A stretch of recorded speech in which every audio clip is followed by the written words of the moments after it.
Bonjour, c'est Cryptoï, j'espère que vous allez bien en cette fin de semaine. Fin de semaine qui se termine dans le vert, malgré une semaine qui a été quand même majoritairement rouge. Et je pense qu'il est important de faire un point où on en est dans le cycle de 4 ans de Bitcoin. Bien comprendre que oui, on est dans un cycle, mais qu'à chaque fois on a quand même des différences. Oui, on a une temporalité, mais à chaque fois on a des différences. Et justement, quelles sont peut-être les cibles que l'on peut se fixer pour ce cycle-là, et qu'est-ce qui va se passer réellement sur les altcoins? Parce que on parle pas d'un cycle de 4 ans pour les cryptos, on parle d'un cycle de 4 ans pour Bitcoin, et c'est peut-être là la plus grosse incompréhension que l'on peut avoir sur le marché actuellement.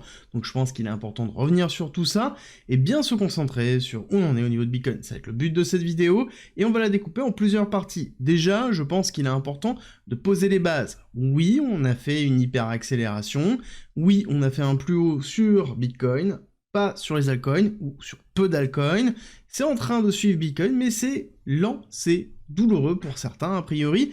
D'après ce que je vois dans les commentaires ou sur Twitter, il y en a plein qui se plaignent de ce côté-là, ne comprenant pas qu'il y a différentes étapes de ce côté, et que peut-être ces étapes-là, en effet, ne sont pas liées purement au cycle de 4 ans, et qu'il faut dissocier les deux.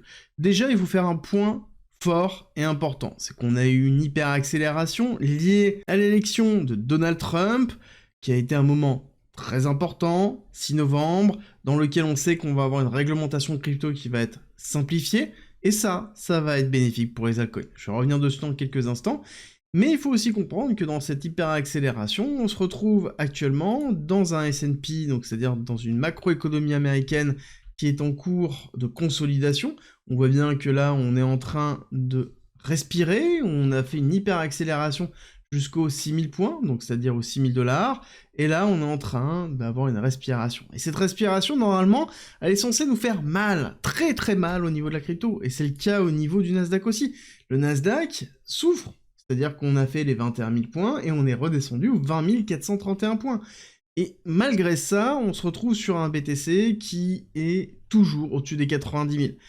Et oui, on est toujours au-dessus des 90 000. Je vais revenir dessus dans quelques instants, ne vous inquiétez pas, mais je veux juste bien insister où on est au niveau du Nasdaq.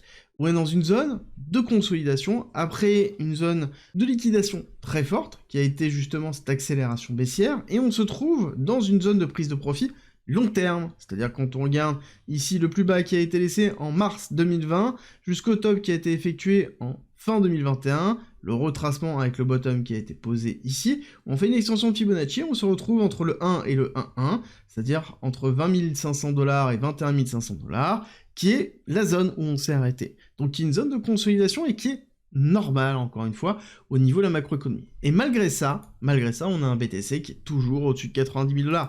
Malgré ça, quand on regarde BTC sur SPX, SPX étant le S&P 500, ça veut dire globalement l'économie américaine, et donc on compare la surperformance de Bitcoin par rapport à l'économie américaine, j'ai envie de vous dire que peu importe le S&P 500, Bitcoin c'est une bougie pleine en mensuel. Il n'y a même pas de zone de retracement. Là on regarde, la bougie est totalement pleine, et on s'apprête à faire un plus haut. Donc ça veut dire qu'on s'apprête à avoir Bitcoin qui va rentrer dans une surperformance de l'économie américaine.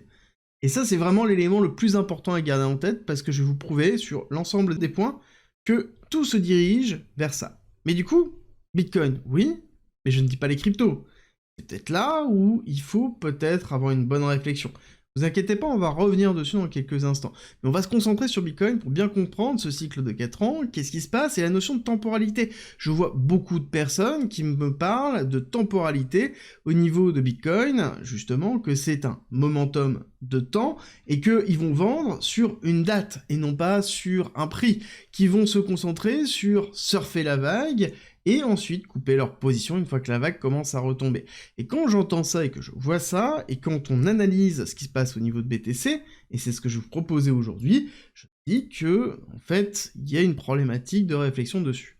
Déjà, deux choses. C'est que, les personnes qui ont cette réflexion ne sont pas forcément par rapport à Bitcoin. C'est-à-dire qu'ils sont sur un portefeuille qui est généralement full altcoin. C'est bien pour avoir de la performance, ok, mais il faut comprendre aussi que les cycles, les momentum et les structurations haussières sont calculés et basés sur Bitcoin. Pourquoi? Parce que c'est sur Bitcoin qu'on a le plus d'ancienneté. Quand on regarde Total 3, qui représente l'ensemble des cryptos, d'accord, je suis désolé, on n'a pas ou peu d'ancienneté, on remonte à 2017. Si on regarde sur BTC, encore une fois, sur BTC, hop, on remonte jusqu'à 2012, voire 2010, on a une grosse partie des informations. Et donc ça nous permet de pouvoir statuer ce qui s'est réellement passé au niveau des cycles, et avoir un petit peu plus d'informations que sur les altcoins. Alors oui, il y a une partie réglementation, on va revenir dessus quand on traitera les altcoins, mais il faut bien comprendre que là, le cycle dont on va parler, c'est pas un cycle crypto, c'est le cycle de Bitcoin. Oui, Bitcoin emmène les altcoins, c'est une réalité qu'on a vue sur les cycles précédents, mais les altcoins ne respectent pas forcément le cycle de Bitcoin qu'on va définir là. Et même dans le cycle de Bitcoin, encore une fois, la notion de temporalité est très compliquée. Là-dessus, je vous ai proposé une analyse qui est, somme toute, relativement simple, que vous pouvez faire vous-même. J'ai défini la date des différents halvings, j'ai pris l'écart de temps entre le halving et les différents tops, on voit 335 jours ici, 487 jours ici, 549 jours ici. Ok, maintenant, quel est l'élément factuel qui permet de déterminer qu'on va avoir une date précise de l'un à l'autre? Je vais vous dire, il n'y en a aucune. Si on doit prendre une date, on peut considérer que c'est de 335 jours à 549 jours. Ça fait quand même long en termes d'évolution, en termes de mise en place. C'est-à-dire que c'est un momentum qui est très long. Pareil, si on veut se baser autrement sur le plus bas jusqu'au plus haut, d'accord, qui est la phase de cycle haussière, ça veut dire qu'on a posé le bottom et on va poser le top sur le cycle suivant. Là-dessus, c'est pareil, j'ai fait le même travail, on a pris ici une plage de date, on voit qu'on est à 853 jours, 1066 jours, 882 jours. Encore une fois, il n'y a pas assez de recul pour se dire qu'il y a une date précise et que c'est une plage de date, oui. Mais encore une fois, une plage de date avec une volatilité conséquente par rapport à BTC et aux altcoins, ce qui est la réalité, c'est-à-dire que quand on regarde quand ça décroche sévère, quand on regarde ici. Là, on n'a pas l'impression, mais c'est moins 50% en l'espace de 2 ou 3 mois. Donc, la notion de temporalité, elle est importante, mais elle joue aussi énormément dans la prise de décision. Est-ce qu'on peut se fixer que sur ça? La réponse est non. Et encore une fois, là je vous parle de Bitcoin, mais je ne parle pas des altcoins. On est dans une phase d'accélération haussière. Ça, personne n'en doute. Maintenant, on est bien dans une phase d'expansion parabolique, qui est certainement poussée, et fortement poussée, par Donald Trump. Ça ne veut pas dire qu'on ne peut pas avoir de retracement, mais en l'occurrence, ça veut dire que, surtout, on va aller chercher plus haut. On va aller chercher plus haut, on va créer du momentum, que ce soit au niveau Bitcoin, que ce soit au niveau des altcoins. Mais ne vous basez pas sur une notion de date. Oui, il y a des cycles. Les cycles sont une temporisation de 4 ans sur des phases de contraction et d'expansion, mais encore une fois, il n'y a pas de date étiquetée qui permet de déterminer où on en est au niveau du bull run. D'où l'intérêt d'avoir une stratégie. Parce que la stratégie ne se base pas par rapport à des dates, mais se base peut-être par rapport à des objectifs. C'est le principe, quand on met en place une stratégie, c'est pour atteindre des objectifs. Vous devez avoir vos propres objectifs, et à partir de là, définir la stratégie pour pouvoir les atteindre. Et si vous les avez atteints, quel est l'intérêt d'augmenter le vecteur de risque? Parce que si vous vous trompez de quelques jours, de ne serait-ce qu'une semaine, ou potentiellement un peu plus, vous pouvez perdre 20, 30, 40%, surtout si vous êtes sur les altcoins, au mauvais moment. Donc, à un moment donné, il faut prendre du recul par rapport à ça. Oui, il y a des cycles, mais est-ce qu'ils sont divinatoires et vous permettent de pouvoir déterminer ce qu'il en est? J'ai envie de vous dire non. Moi, personnellement, ces marqueurs-là, début de bull run et take profit, je les ai notés, pour ceux qui s'en souviennent, il y a quasiment plus de 18 mois, parce que c'est une notion de temporalité de cycle que j'avais, mais qui doit se valider sur un certain nombre de facteurs. Et ces facteurs sont soit le prix de BTC, soit l'injection de liquidité, ou le départ des liquidités. Qu'est-ce qui se passe concrètement dans ce cycle-là? Et c'est parce que j'ai le niveau de connaissance qui me permet de pouvoir le faire. Mais encore une fois, ce sont des vecteurs où je sais que ces zones rouges de take profit, ça ne veut pas dire que je ne prendrai pas de profit avant, mais je sais que ces zones rouges-là, il faut impérativement que je sois très alerte si on est encore en phase d'expansion dans ces périodes-là. Ça veut dire qu'on risque d'avoir un retournement qui va être très compliqué au niveau de BTC. Et ce sont des zones d'alerte qui sont très importantes pour moi. Mais ça ne veut pas dire que je vais attendre. Et c'est pour ça que je vous alerte, parce que je vois beaucoup d'éléments qui me disent en commentaire, que ce soit des anciens, que ce soit des nouveaux, qui parlent de se lister, de vendre au top, de vendre dans une temporalité, de vendre à un moment clé, et de ne rien faire entre les deux. Et là, je me dis que c'est exactement ce qu'on a vécu en 2020 ou avant. Ce sont ces mêmes personnes, ces mêmes commentaires, ce ne sont pas les mêmes personnes, mais en tout cas, ce sont les mêmes typologies de commentaires, et juste alertez-vous par rapport à ça. comprenez bien que l'importance de la stratégie, elle est vraiment déterminante. Alors, on va continuer un petit peu plus pour aller sur cette phase vraiment de où on en est au niveau des altcoins. Parce que là, on parle beaucoup de BTC, mais qu'est-ce qu'il en est de la transposition entre les deux? Première chose, c'est qu'on a le total market cap qui a cassé son plus haut. Alors certes, léger, mais qui est déjà une très très bonne nouvelle. Donc là, on est dans une phase de consolidation qui nous rappellera peut-être un petit peu ce qui s'est passé au niveau de Bitcoin quand on a cassé les niveaux des 70 000 $. D'accord, on a fait un nouvel ATH, on a consolidé par la suite. Est-ce que c'est logique? Est-ce que c'est normal? Mais encore une fois, oui, il y a plusieurs choses. C'est qu'on prend en considération qu'on a 60% dans ce chiffre de BTC.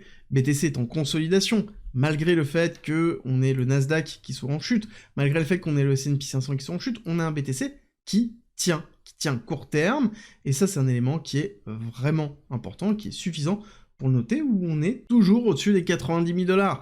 Et quand on regarde un petit peu, c'est en train de se tasser, on a beaucoup moins de liquidations, on parle de 300 millions de liquidations dans les 24 dernières heures, alors qu'historiquement on était quasiment à 500, 600, 700, 1 milliard de liquidations durant les phases d'hyperaccélération, donc on est en train de se calmer. On est en train de se calmer, mais encore une fois, on est toujours au-dessus de 90 000 $ sur le BTC. On est toujours dans la zone top au niveau du total market cap. Et ça, malgré le fait qu'on ait, encore une fois, une deuxième journée de sortie intensive au niveau des ETF Bitcoin. Ça veut dire qu'on a des prises de profit.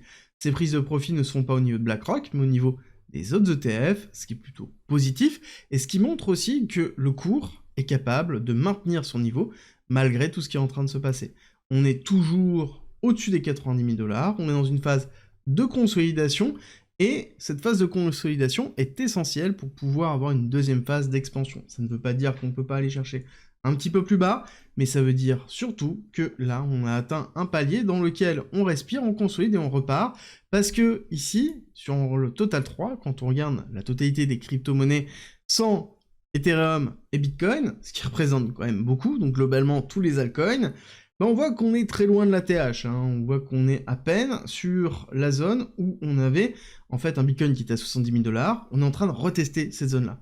Donc ça veut dire qu'on est quand même très très loin de la TH des altcoins qui se trouve dans cette zone-là, ce qui est beaucoup plus haut, quasiment, on va regarder l'évolution qui est nécessaire pour le faire, 40% plus haut, alors qu'on a un Bitcoin qui est en train de s'envoler. Est-ce que c'est anormal? J'ai envie de vous dire, non, ce n'est pas anormal. Si on regarde ce qui s'est passé, ne serait-ce que sur le cycle précédent, parce qu'on a assez peu de recul par rapport à ça, 2020, on a bien cette courbe violette qui est l'évolution du prix de Bitcoin, qui s'est envolée avant que les altcoins aient suivi. Donc on est un peu dans cette démarche-là, avec une phase d'hyperaccélération hyperbolique au niveau de BTC. Et pourquoi je suis confiant sur les altcoins, mais pourquoi il faut impérativement les dissocier de Bitcoin, la notion de cycle, c'est que les altcoins ont besoin d'un écosystème qui est propice dans un cadre réglementaire pour pouvoir se faire. On ne doit plus avoir la SEC qui est présente et qui met une pression monumentale sur l'ensemble des altcoins.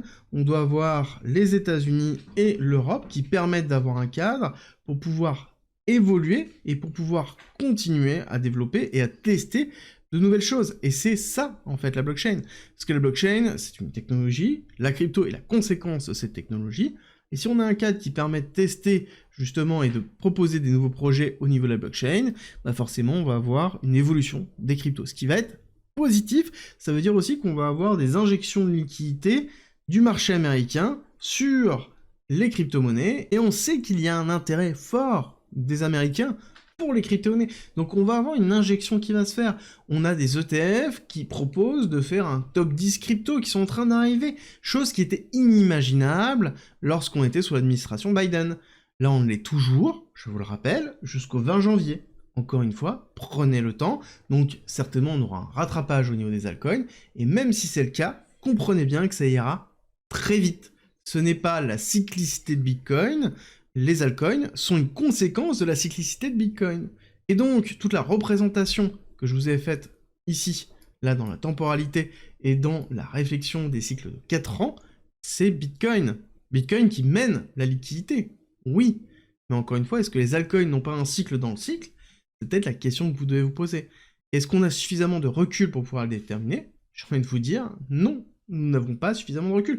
Une itération ou 2 itérations ne sont pas suffisantes pour pouvoir avoir un semblant de règle ou un semblant de statistique. il faut à ce moment-là bien avoir une gestion de risque et une stratégie pour pouvoir atteindre ces objectifs. Parce que quand je vois beaucoup de personnes qui sont 100% altcoin et qui se basent sur la cyclicité de Bitcoin en disant qu'ils vont surfer la vague, alors que les deux sont corrélés mais ne sont pas tributaires de l'un et de l'autre, on pourrait très bien avoir un cycle 100% Bitcoin, pourquoi pas, et très peu de performance dans les altcoins, c'est une probabilité, sauf que quand je vois que ce n'est même pas pris en compte et qu'il n'y a pas de gestion de risque de ce côté-là, je voulais juste vous faire une vidéo dans le but de vous faire comprendre que la cyclicité c'est une chose, la réalité en est une autre, et qu'il faut impérativement, encore une fois, se préparer à avoir tort. C'est la phrase que je vous répète régulièrement, parce que avoir raison c'est facile, mais c'est pas avoir raison qui détermine si vous allez faire de l'argent ou pas, c'est le fait d'être préparé et d'avoir un scénario que si jamais ça se passe pas comme vous le souhaitez, bah vous ne perdiez pas autant, ou que vous gagnez, même dans le pire des scénarios. Et c'est là où, en fait, globalement, vous allez être un investisseur rentable, in fine.